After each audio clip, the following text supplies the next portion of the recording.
Amin. Terima kasih Ibu Evita.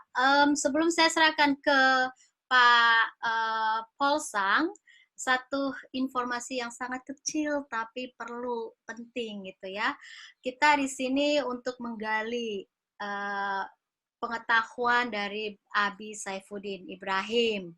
Nah, jadi bukan untuk saatnya di sini mau debat ya. Jadi kita hanya mau menggali bagi saudara Bapak Ibu yang ingin berdebat, ada ruangnya di tempat Zoom Bapak Samuel. Boleh mengkontak Bapak Samuel nanti ya. Oke, mungkin Pak itu aja dari kami Rifan Reds. Pak Sang, udah bisa Pak? Yo, shalom semua. Shalom Pak. Ya, shalom Abi dan semua Zoomers yang ada di sini. Kita senang sekali ya bisa tiap Rabu kita belajar Islamologi. Kita bukan sedang memberitakan Islam ya, diingat-ingat ya, tetapi kita sedang memahami apa sih yang mereka pikirkan sehingga mereka begitu bencinya kepada orang Kristen dan mengapa Injil itu kenapa mereka langsung menolak Injil begitu mereka mendengar kata Yesus Kristus, mereka langsung menolak dan beberapa orang langsung mulai memelintir-melintir ayat di Alkitab, sementara kita tidak tahu apapun tentang Islam, sejarahnya dan isi Al-Qur'annya ya. Karena bahkan orang Islam sendiri, saya yakin 80% orang Islam di Indonesia cuman baca-baca, ngafal-ngafalin, kalau ditanya ini yang bunyinya kun mana, bingung mereka ya. Karena cuma dihafal doang. 80% itu saya yakin sekali, saya udah pernah tes itu ya.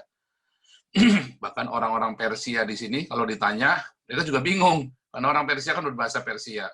Nah, untuk itulah kita belajar kepada seorang bekas guru tafsir Quran. Kalau Anda pakai ayat Al-Quran buat memberitakan Injil, sok kritik-kritik, itu tidak disarankan. Karena Anda bukan seorang guru tafsir Quran, jadi jangan sok tahu tentang Al-Quran. Nah, kalau Abi Saifuddin ini memang benar-benar guru tafsir Quran, jadi kita tanya sama beliau. Ya, jadi itu narasumber ya, itu sebagai narasumber yang tepat. Saudara jangan tanya sama orang yang ngaji kagak, ngerti bahasa Arab juga enggak, ya, cuman asal-asalan. Nah, terus tadi saudara sok tahu, saudara memberitakan Injil dengan kutip-kutip ayat Al-Quran, nanti akhirnya saudara dipermalukan, dipelintir balik sama mereka. Tapi kita ini tanya sama Abi ini supaya kita memahami. Itu yang paling penting ya. Kita ini supaya paham apa sih yang mereka pikirkan, lalu bagaimana kita memahami, bagaimana kita memberitakan Injil kepada mereka. Saya kira begitu ya. Nah, kita ini sudah ada banyak sekali pertanyaan selama dua kali pertemuan ya. 2 kali pertemuan yang lalu, kita sudah masuk mulai dalam di dalam Islamologi, yaitu tentang sejarah Islam dan apakah itu Islam. Sebetulnya tadinya saya pikir saya mau tanya tentang kitab-kitabnya mereka, Al-Quran dan hadis. Tapi karena ini banyak sekali pertanyaan, dan pertanyaan itu sudah dikirim juga ke Abi juga, dan Abi mungkin sudah persiapan juga jawabannya. Apa kita sebaiknya langsung ke Abi saja, biar Abi langsung membacakan satu-satu sendiri terus langsung cerita. Jadi biar supaya mengalir Abi. Tapi mic-nya belum nyala Abi. Mikrofonnya dinyalakan dulu. Iya. Mikrofonnya dipencet, yang di mute itu dipencet. Sebentar ya, saya ask mute aja. Mana Abi? Jadi Abi cuma tinggal pencet itu. Nah, cuma tinggal pencet doang. Oke, siap. Sudah? Luar biasa. Sudah? Silakan, Abi. Shalom, saudara-saudara. Pertama bahwa melayani itu, dan pertama kali saya masuk Kristen itu, ada teman yang menasihatkan saya bahwa apakah mula-mula kita menerima Yesus Kristus dan bagaimana kita dipenuhi oleh Roh Kudus. Teman saya bilang adalah kesusahan katanya. Jadi awal saya jadi orang Kristen, kemudian saya tanya, apakah tanda bahwa kita dipenuhi oleh Roh Kudus? Dia menjawab, kesusahan katanya. Baiklah, kita harus bertekun dengan sabar. Bagaimana kita akan menerima pelayanan di dalam Tuhan itu, Ia akan membaptis kamu dengan Roh Kudus dan dengan api, tetapi debu jerami itu akan dibakarnya.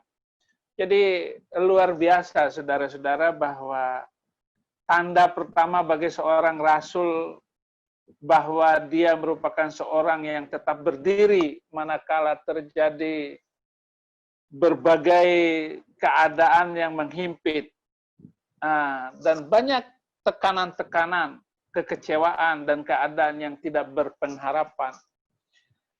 Tetapi berdiri sesudah kamu menyelesaikan segala sesuatu. Jadi berdirilah teguh, kata firman Tuhan.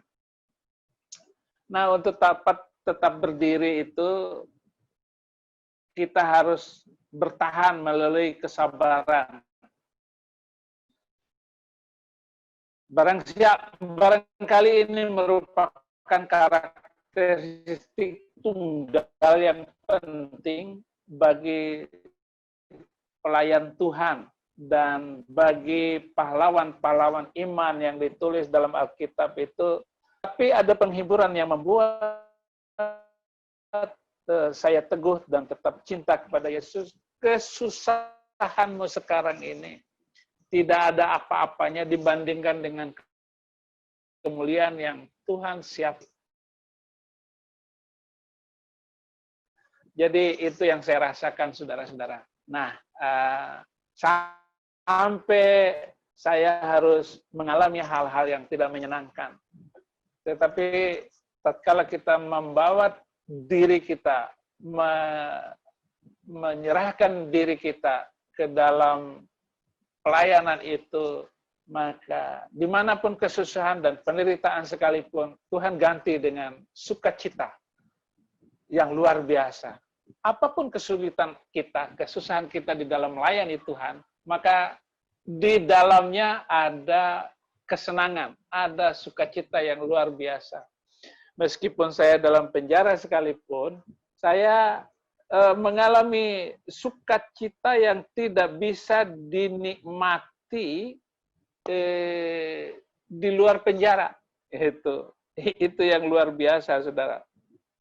Bahkan ketika saya dalam penjara, saya bilang, Tuhan, saya bangga disebut Paulus akhir zaman.